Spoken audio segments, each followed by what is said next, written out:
ครับสบายดีพี่น้อง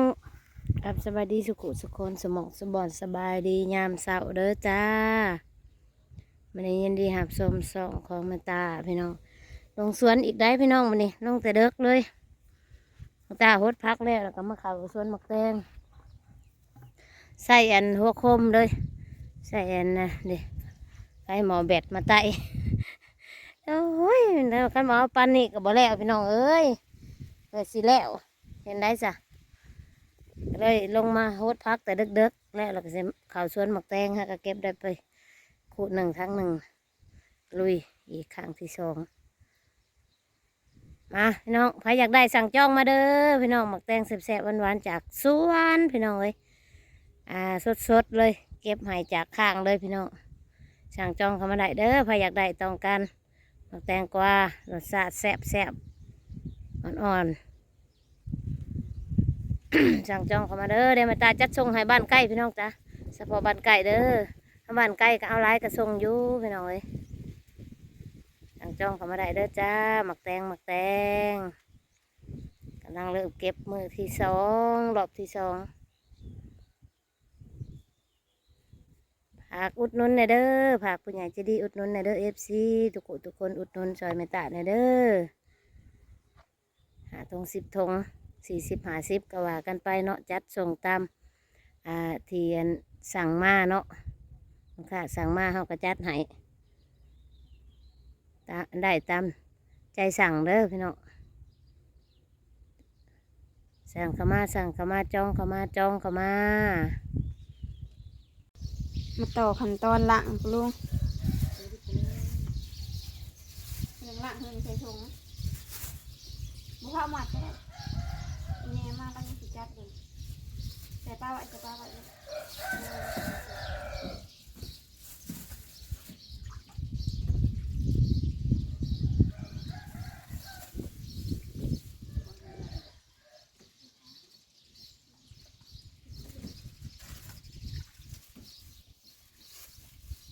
ในเนาะจังกลางจะมีใส่ฮุบ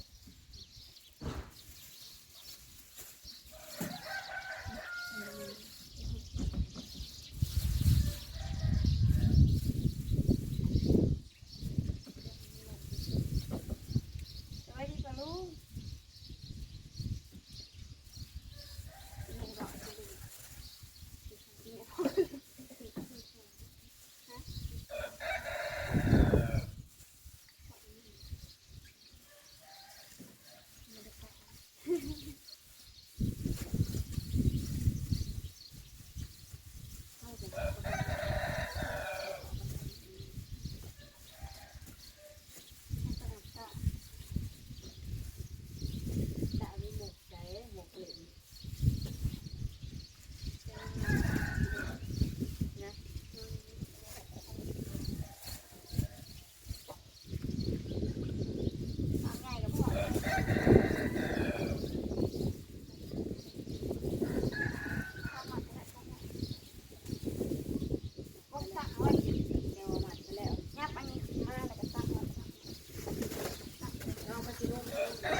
บัดแล้วไปเลย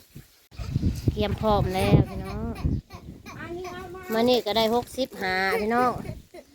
เก็บไห้1กับคู่1ได้65มาเนี่ย ถ้ามันเก็บเบิดได้อยู่ประมาณ100ไปอยากไปน้ำเดี๋ยววันนั้น